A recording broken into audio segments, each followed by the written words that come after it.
What's going on, everybody? My name is Cilantro, and I'm going to talk to you guys today about ArcheAge as a game in general. Now, I've put out a couple guides here recently explaining how to play the game and a few of the aspects of it, but I haven't really given like a review or sort of debriefing about how I feel about the game. And I think with some of the recent patches, recent changes that have happened with the game, I think it's important to sit down and discuss how I feel about the game and how I'm going to look forward to it changing. There's been a lot of drama involved, some for better, some for worse, around the game. I'll talk a little bit about that later. But the core gameplay elements is what I want to focus on at first. I'm just going to be, by the way, taking a trade pack to Friedrich while I do this, just so there's something going on. Hopefully I won't get ganked or anything. Guess we'll find out. Because I need some Guild Stars. Anyway, so the first thing I really wanted to cover is the non-instanced nature of the game. There are instances in the game, of course. There's end game PvE instances, instances of different quest lines and all that kind of stuff that you can do in said instances. Standard stuff, not a lot of it, but it exists.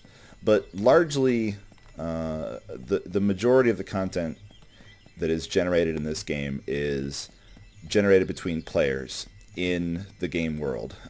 There's a lot of subtle design that went into this game that really makes it a game truly focused around the world itself. One of the best examples I can think of off the top of my head is the war and peace rotation, how each zone that is a higher level PvP zone rotates between periods of war and peace. It ensures that the game is constantly shifting and moving around, making sure that there's not one dedicated end game area. You have options to go anywhere that you want. You have, trade runs that open up when certain areas are in peace or become easier when certain areas are in peace. And just this design alone results in a large amount of emergent gameplay, especially the interaction between all the different zones. When my home territory, Rookborn, for example, is near war, sometimes I'll go out and start PvPing to push it. So there's an impetus that is provided by the game design itself to encourage players to do certain behaviors. Trade runs at certain points, going ganking, whatever. And all that interaction happens naturally. It's not forced. It's emergent from the design. It's a sandbox style design. It's not something that is presented there and saying, you must go to this place and do this PvP at this time. Not in a hard fought sense as you would see in something like WoW, where there's designated PvP zones and that's it.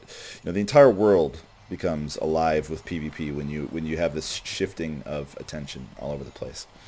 And one of the things that I think is really hard for a lot of players to realize is this game is meant to be a sandbox, and it's meant to be enjoyed by players and really pushed to its limits. The rules of what is acceptable for behavior for players are clearly defined.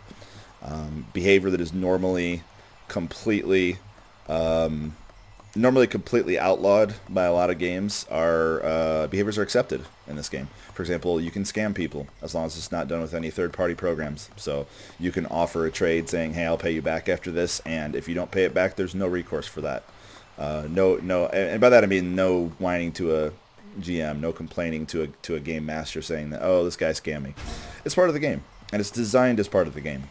And similarly, because of the fluid nature of how the land is set up, you can barricade areas. You can have a trade cart or boats or dry docks or whatever to modify the land in the game to create interesting interactions, and that's part of the gameplay. It's normal. It's acceptable. There's no recourse for it other than to just alter your play. And I think this sort of constantly shifting play where some things open up at certain times and other things don't, and when it's controlled by other players, that's off-putting to some people. And if this type of gameplay where there's not a consistency of being able to do literally whatever you want at any given time without any recourse from other players, if that's not your thing, then this probably isn't the game for you. Or at least you won't enjoy those aspects of the game. But that is how ArcheAge is played. The way that this game is set up is both simultaneously very progressive in terms of the MMO genre, by offering a lot of open world stuff, especially considering like the open world boat PvP. Just the fact that you can have boats and there's good physics for them, that's new stuff. That's really good. And the non-instance housing, it's been done before for sure, but I really like the way that they've had it set up in this game. There are some problems, of course, but overall it's a pretty positive experience being able to experience these things. The flip side of all of that is designing towards this end of, you know, player-driven content. It hasn't come naturally for quite some time. I don't want to make this video sound like it's, you know, just to bash on World of Warcraft, but comparing this game in some ways to World of Warcraft it has merit. I mean, when you have what's essentially the gold standard for MMOs, I mean, definitely the most popular MMO in the North American market, World of Warcraft, it's hard not to, you know, draw parallels. And the design changes in the MMO genre that World of Warcraft has brought along have, you know, resonated with just about every game. And WoW is the definitive theme park MMO. Meaning, what I mean by theme park is the WoW devs design pretty much every aspect of the game to be built. There's no emergent player versus player things. I mean, yes, you can fight other players, but things like jockeying for terrain position itself, player housing, none of that stuff exists in the game. It is intended to be more of a, you know, instanced PvP thing where you have the battlegrounds, you have the arenas. There were good aspects of World PvP back in the earlier days. I'm going to go somewhere else. I don't want to jump down there. Back in the early days of WoW, but those are pretty much gone. World PvP, in my experience in the later years of WoW, has been a frustrating experience. Not fun, largely due to the inclusion of flying mounts and a few other things, but far from what it was in WoW, in WoW Vanilla, and even into Burning Crusade. But all I'm saying with all these comments about WoW is that is sort of the baseline for MMO behavior that has been set as the gold standard for a very long time. And this game superficially looks exactly like WoW. I mean, it's got 2 factions, and you level using quests, and you have a hotbar, and you have talent points, which, I mean, WoW kind of got rid of, but you have some talent points that you can put into things and all that. But the way that the game actually pans out in terms of the way you interact with other players, the end game potential is completely different. It's very, very, very different. And I love that. I greatly appreciate that this game only superficially looks like World of Warcraft. In reality, it's a very deep and rich game environment for all sorts of interactions. In fact, I actually liken the character design and all that sort of stuff to... this is going to hurt. Ow. I liken the character design and all that sort of stuff to something akin to what you see in MOBAs. So like your League of Legends, your Dota, your Smite. You're given a character, or actually in this case, you're able to design your own character that is very powerful to play. This is reinforced in MOBAs by having creeps that are very easily killable by players to make them feel even more powerful, while contrasting that against the power of other players. That sort of paradigm doesn't exist in this game, but what does exist is an overall feeling that your character is really powerful. I get this sense from getting into PvP skirmishes that when I die or lose a fight, it's almost always because I just didn't play properly. You know, there are some matchups that my class of choice, which is Skull Knight. I'm not a Skull Knight currently. I picked up some stealth abilities to try to make this trade run a little easier. There are some classes that my chosen path just can't really beat, and that's fine. That's actually healthy. I mean, again, thinking towards the MOBA crowd, in most cases there are some heroes that are going to be considered top tier. There's going to be some heroes that are considered to be sort of more niche, you know, things that only really show up and work in certain situations. And there are heroes that are almost entirely hard counters to other ones. You pick a certain hero, and there's another hero out in the roster that is very, very difficult for that hero to deal with. And that is a good sign of a healthy game. You know, there's not a single strategy or a single class or a single anything that is dominant above all others. And the thing that keeps ArcheAge from turning into a game that has that sort of one class dominance is just the nature of the class design itself. I mean, the fact that you have 3 different trees and the varied amount of situations where you will find yourself at any given time. So, big examples here. Yes, there's a 1v1 arena and there's a 5v5 arena, but that's not even close to the general focus of PvP gameplay. And there's this tendency amongst the player base to look at any given class and say, is this class good in 1 versus 1? If it's not, it's bad. And that's just not true at all. The amount of utility that a number of builds can provide certainly make a lot of sense, especially for larger guilds. When you're in bigger scale PvP, the amount of single contribution that you need to do is not quite as important as the way that you interact with your group and ensure the group's survivability, the group's effectiveness in combat. And getting away from that, I have to be able to win in 1 versus 1 mentality it's hard, you know? And I actually think part of the brilliance of the design of this game is that it's actually not that hard to level up all of the trees, or at least a versatile suite of trees. And because the gearing choices are tightly controlled and tightly limited, there's a lot of gear overlap. You can farm up one set that would be viable for a number of different builds, even within the same sort of genre of build. And I love that. That's good. That's healthy. That means that there's, you know, potential out there for many, many different types of builds.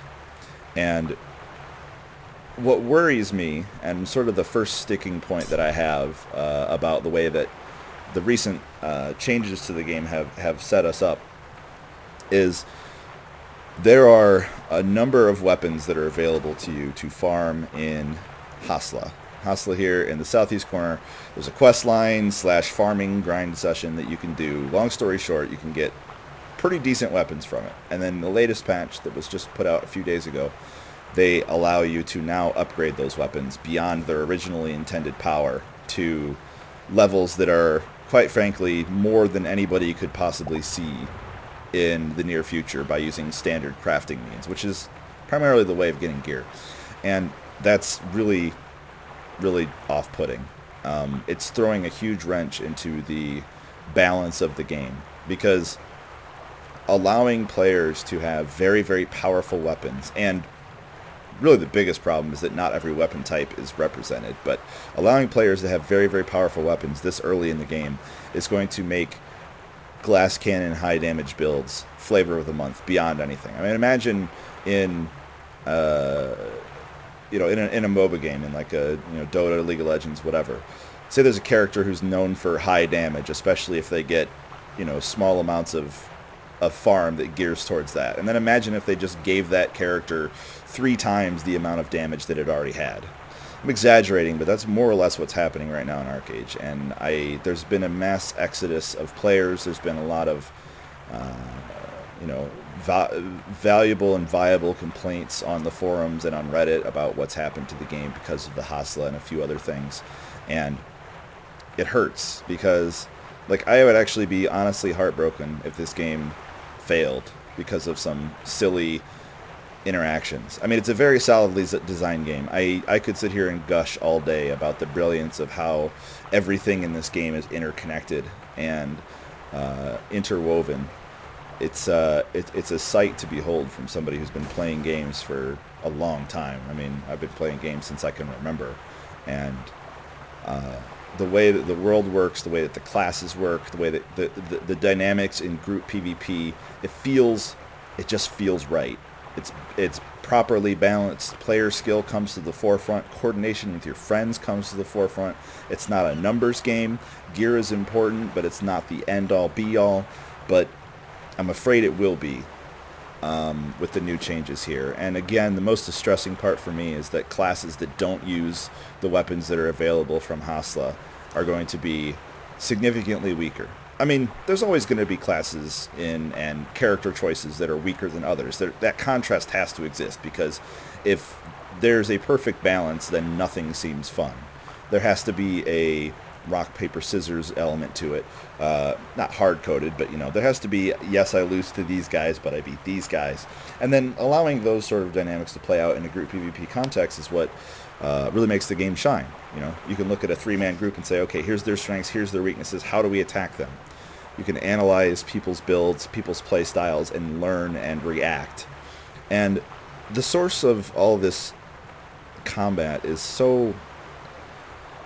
it's so counter to what you see in WoW. Like, the way that everything is set up in WoW is so different from this. Like, as an example, and I'm not currently in my spec, so I can't show you everything that I could possibly do, but Skull Knight, the class that I choose, is capable of a CC/ my enemy is ineffective chain, meaning that I can go for a certain amount of time where the enemy, barring any CC breaks on their part, cannot hurt me or affect me in any way.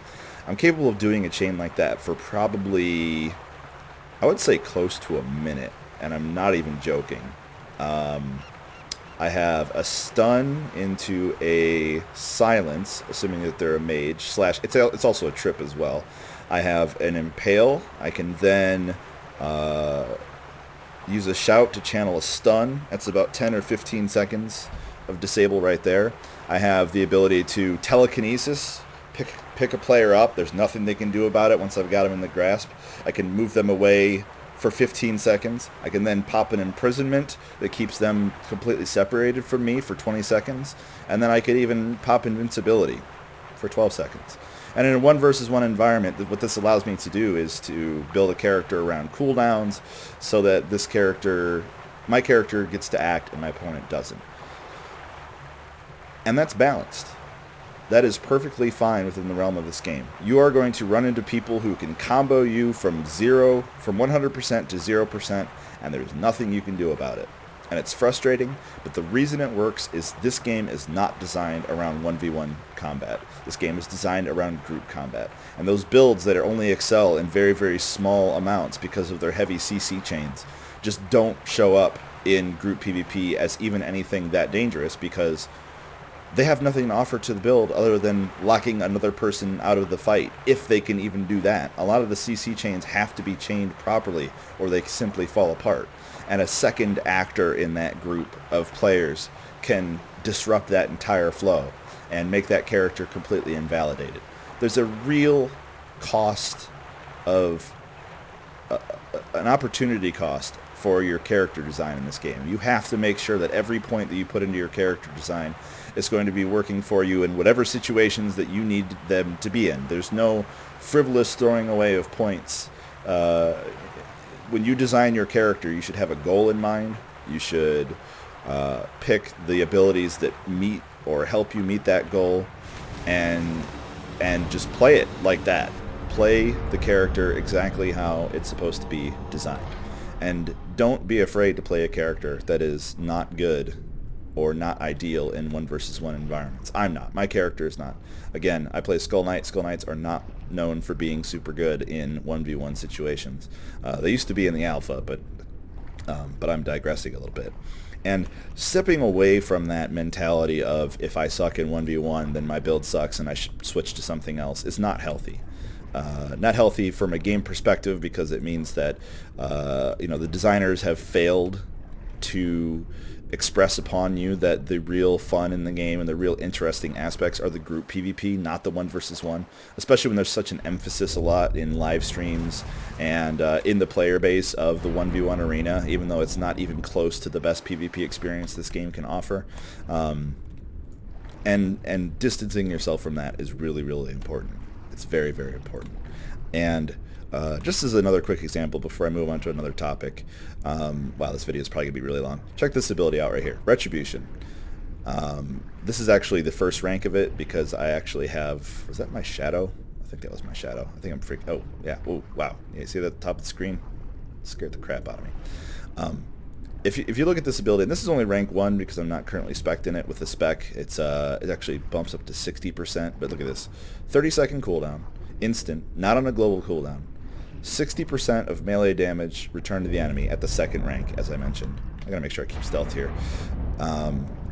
Last 10 seconds, 60% of melee damage received returned to the enemy. That is insanely powerful if you look at it on the surface, especially coming from like the context of World of Warcraft. Like that ability alone, you look at that and you say, "Holy crap, that's broken. There's no way that's even fair." A melee guy gets on you like a rogue or a warrior or anything, and they're just going to kill themselves because they're going to be doing their damage to themselves and you're going to be doing your damage to them, and then that's about it. But the way that this ability actually pans out in group play, it's not even that great. It doesn't even make the cut in half of my builds, and sometimes in all of them. It's only really, really powerful in 1v1 situations, which aren't even the basis of my build nor the basis of the game. Because it exists, and in those environments of a 1v1 situation, it creates this interesting relationship between the person who uses that ability and the player that's going against them. Most of the powerful abilities in this game are on relatively long cooldowns, and this is intentional. This is not a game that is meant to have a bevy of spammable abilities. You are meant to think about your ability usage carefully and make sure that what you're using is going to work or serve whatever purpose it wants. Again, this is all intentional design. To my mind, it seems very clear that this is how they want the game to be played. So when I use or have the option to use Retribution, a melee attacker has to look at the situation and do some analysis and say, okay, do I want to go in on this guy anyway, thinking that I can outlive his burst or keep him chained up in CC enough to keep that player busy? Do I back off and let him, potentially open me up with the CC chain and or have some other friends of his come along or whatever would happen. And even as the person who has it, you have to look at it and say, okay, is this guy moving in to attack me? If he does, and when he does, should I pop this right away? Is he going to be bursting me with everything that he has right at the very beginning? Is he going to hold back? If he sees me pop this, is he going to continue fighting? Should I react in that way? And there's this entire, or even the case of he might just not even see it, and suddenly it's a non-issue because I hope this guy didn't see me. Speaking of, this could be fun. I think he may have just been patrolling. I think I'm just going to continue going in this way and hope for the best. Suddenly I have to play the game.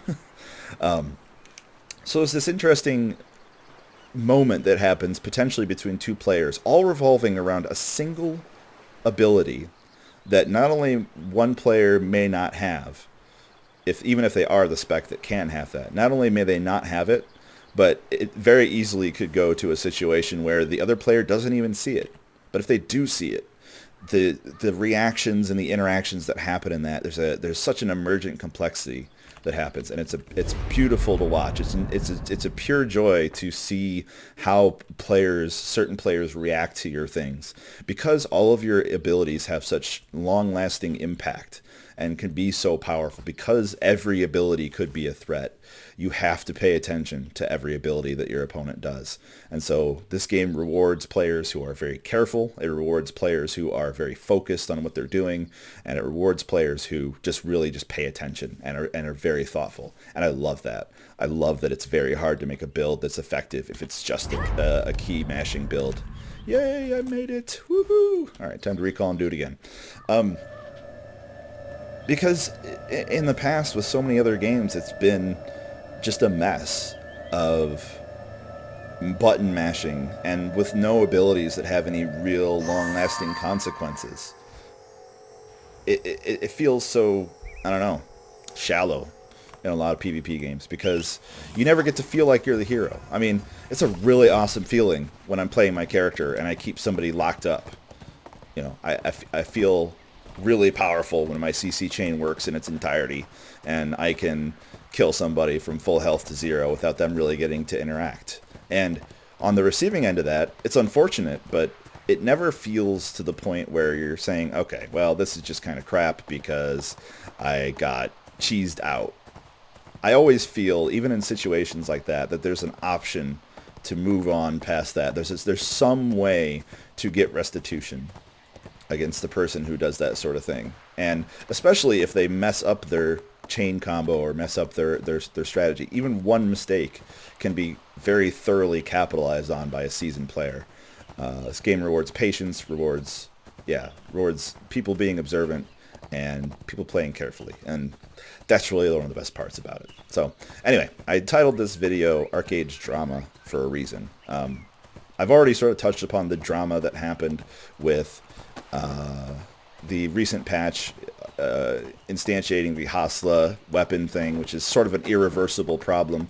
Another thing that a lot of people were complaining about, and rightfully so, was the way that the Aurora land was released. There wasn't full-time server access for a lot of people. A lot of people got disconnected, and so some guilds that would have had a reasonable chance to get a castle claimed did not get that chance due to circumstances completely out of their own hands. And that's really unfortunate, especially in the case of, you know, massive guilds who spent a lot of resources getting together to the resources and getting together to actually do the castle siege on the day. Those guilds had nothing that they could do about it, and that's unfortunate. It really is, but the damage has been done.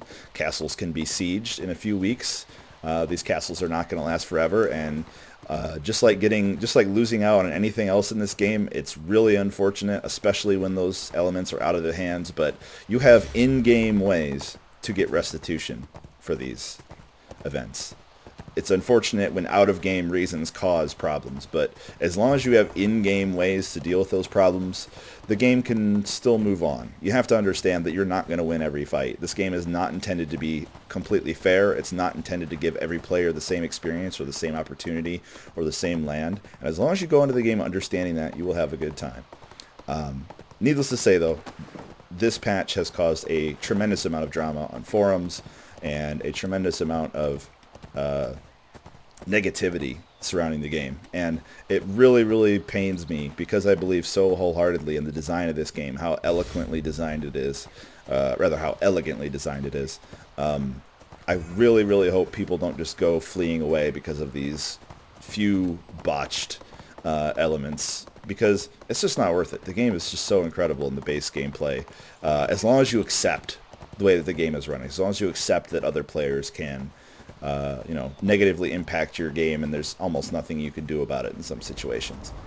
And this brings me to really the major point about this game, and one of the main reasons that I love this game in terms of its broad design, and that's another sort of source of drama. This is not drama as in people complaining on forums or people harassing each other. This is drama as phrased in the interactions between yourself and other players and interactions between your guild and other guilds. For example, my guild, Bacon, we have 5 to 10 members, and maybe between 5 to 10 members available to get online at any given time between work and school and all that kind of stuff. And on average, we have maybe 3 people online at any given time. But we're a widely well-known guild by other guilds. We're on the kill on sight list for some large guilds. We are allied with some large guilds. We've had some pretty complex relationships with different players. We've turned enemies into friends, friends into enemies. We've caused tons of shenanigans in Inister. For example, one of our favorite things to do is to put a bunch of dry docks all over Cairnord Port just to make it hard to navigate in. Because we can do it. And it causes chaos. It changes the way that the game is played for a temporary amount of time.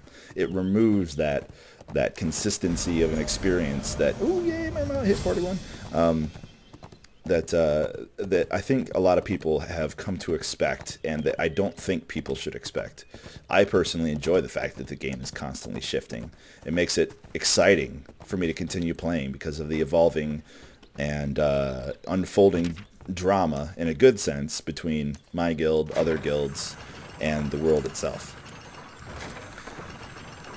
The relationships between guilds, the whole concept of really building a reputation, better or for worse, is not something that's really been possible in a lot of other games recently, because their gameplay is so rigid. There's no real true depth to relationship with other players. I mean, yes, you'll meet friends, and you'll probably find some people you don't like, but there's no basis for really developing a relationship.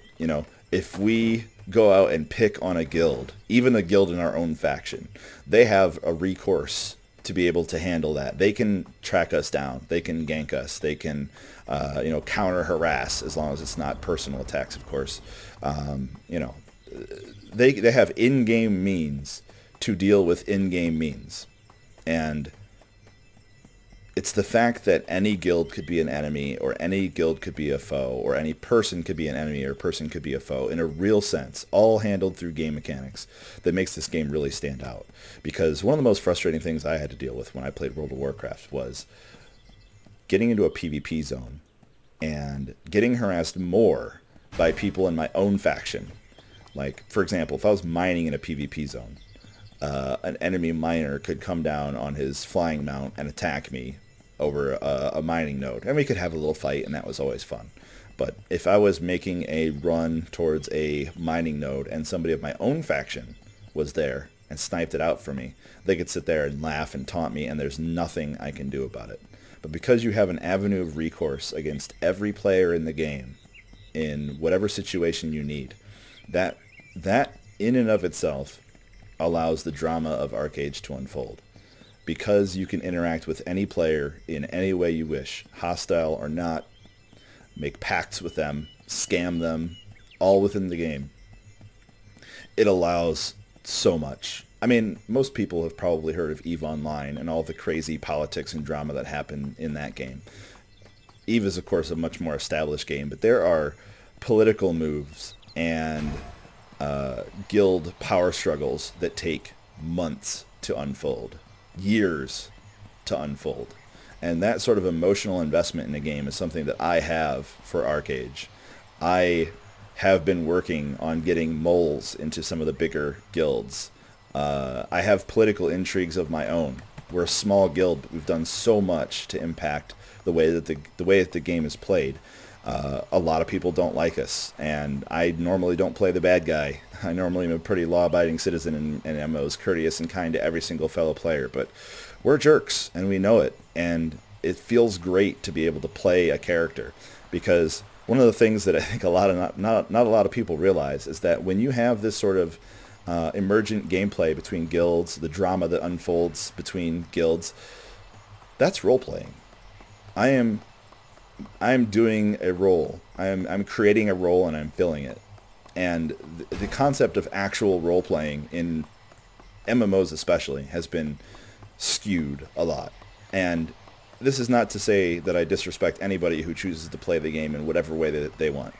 There's nothing wrong with actually playing as your character, meaning I am not myself. I am my character's name. I speak in a certain way, not in the way that me, the player, but I'm acting in the means of a character. There are roleplay servers for World of Warcraft. There's an unofficial roleplay server for this game, and that's fine. There's nothing wrong with doing that. There's nothing wrong with doing that in any way. But the way that this game is designed, how all these interactions come between different guilds, that is something that has to be artificially manufactured on a game like WoW, and possibly even on the quote-unquote PvP, the quote-unquote RP server for this game.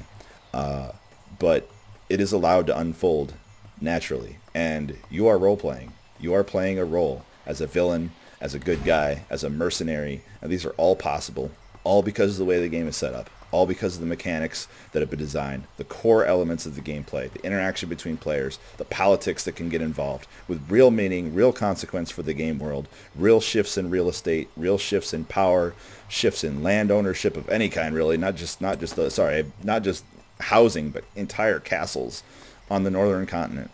And it's a dynamic, fluid process that has so much potential.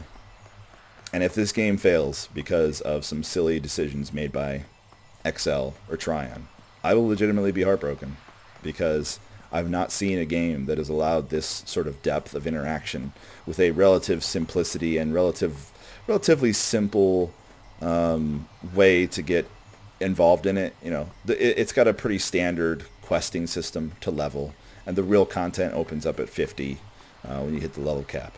And that's actually pretty smart design on their part. They have standardized the leveling process. It's basically a long tutorial to teach you all the elements of the game. In fact, Just as a side note, they really do explain pretty much every aspect of gameplay through questing. It's just that most players breeze through them and don't realize they're being taught about everything. Everything from using even stones to disenchant your gear, land ownership, paying your taxes, raising mounts, doing trade packs. All of that stuff is taught via quests, and then some. Boating, everything, all taught by quests. And it's just great to know that if you can get into this game, treat the leveling process as a tutorial, and they get ready for actual end game content. And the beautiful thing, if they continue to develop this and continue to develop it correctly, is that the game will continue to be interesting, because what's making it interesting is not directly the gameplay. It's the interaction between other players. Like, I can't wait to get on and cause more shenanigans and see how people react to the things that Bacon does as a guild. You know, we definitely cause all kinds of trouble. There are situations where guilds immediately put us on their kill on sight list, and unfolding that drama, making alliances, breaking alliances, spying, sabotage. We can keep ourselves busy with that for months, years. Obviously, extra content would be nice, but we're not dependent on the developers to provide us with that content. We don't have to wait for dungeons to be released or PvP arenas to be, focus tested. None of that stuff matters. We make the story. We do all the interaction between each other. And it just so happens to be over the tableau of this otherwise incredibly well-designed combat simulator. And so I implore you, if you've managed to make it through this entire video, to give ArcheAge a shot. Really try to get into it. Break free of whatever preconceived notions you have about the game and play it as it is meant to be played. Grief other players. Do so with dignity and respect. Do not ever use racist, sexist, homophobic, transphobic slurs. But friendly banter, friendly trash talking between players is the driving force for this game. And as long as you do it tastefully, as long as the interactions that you do between other players and other guilds are not done on a personal level, meaning that you actually do the role-playing thing as I described, as long as you role-play properly by doing all the interactions in-game and not assaulting the player, not assaulting or insulting the player by using slurs or other things, but instead talking about what's happened in the game. You can be very creative with that, and it's a lot of fun to try to get under somebody's skin. And when somebody tries to get under my skin, I just shrug it off, or hell, I even laugh. Sometimes the trash talking that other players do, again in good taste, is hilarious. If you're witty, you can have a lot of fun, even just with the banter in faction chat over things that unfold. Usually, whenever we're doing anything that causes mass hysteria, whether it's blockading Karanord with a bunch of things, or sometimes we'll camp on the west side of Karanord. There's a very thin area where it goes to war. So when this zone is in peace, you can camp out there, wait for people's boats to swing too wide, jump on and kill them and take their stuff. And it upsets people a lot, and it's fun to watch them get upset. It's hilarious to banter back and forth with them. I made a joke earlier today about somebody was shouting, giving people a warning, saying that you have to watch out for the west side of Karanord because there's bacon camping it.